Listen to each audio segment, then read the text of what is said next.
The topic of our discussion today is about how to not be a victim.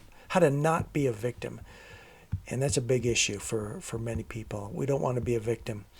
I want to tell you a story about Betty Pine. Betty Pine was a young woman in Paris in the outbreak of World War One. She was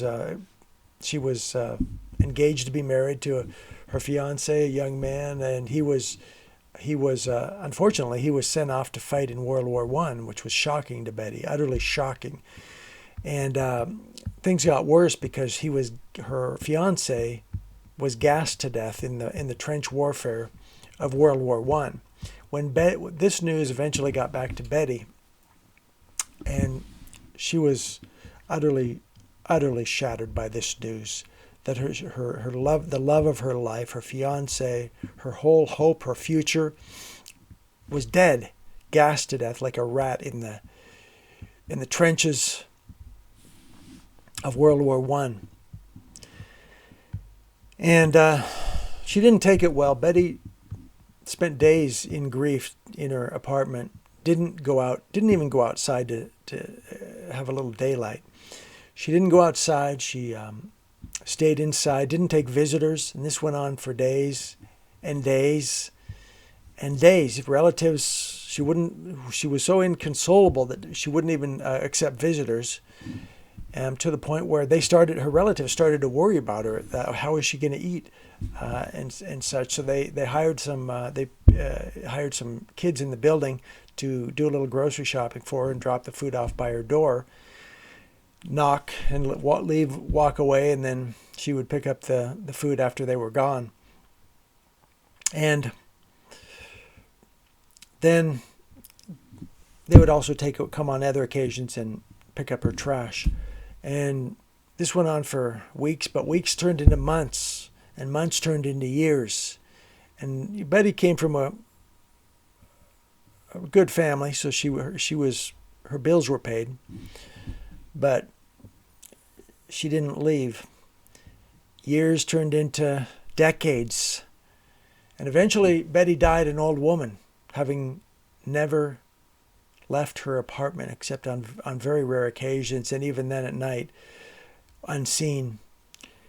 And so when her relatives finally entered her apartment, they were shocked by what they saw. They were utterly shocked, because what they found was that Betty, the calendar on her wall, had never been flipped up since the month when her fiance died. The newspaper on her breakfast table was dated the day of her fiance's death. No products had been purchased since that time. So all her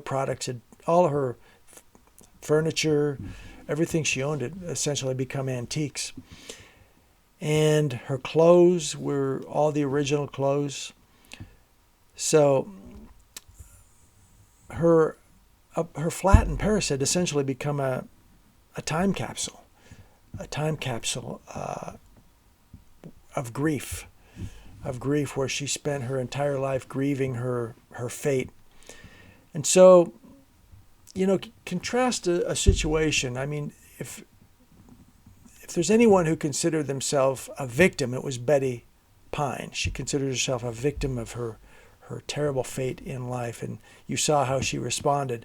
Contrast that with someone else who was similarly a victim, Gina Bachauer. Now, Gina Bachauer is a young Jewish singer in the opera. She had done her debut in the Athens Symphony Orchestra, and so things were looking up for Gina, except something called World War II happened, and the Germans came in and exterminated her family. They killed her family.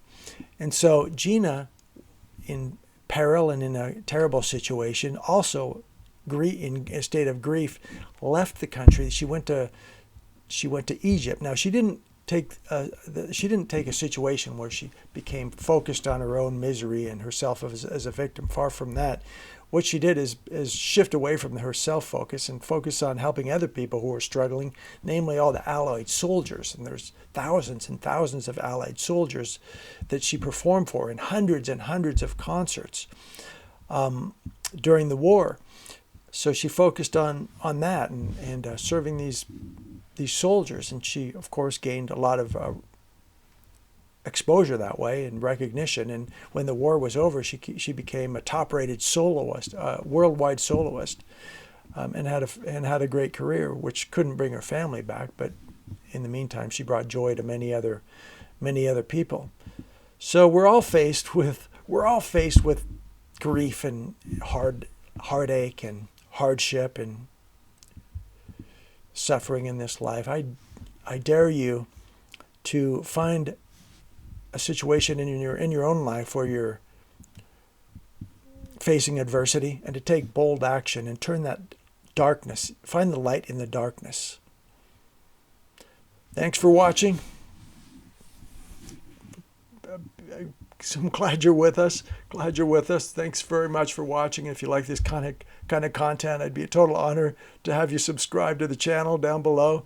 And this is Roger Weston, Lessons in History, and thank you very much. We'll see you next time.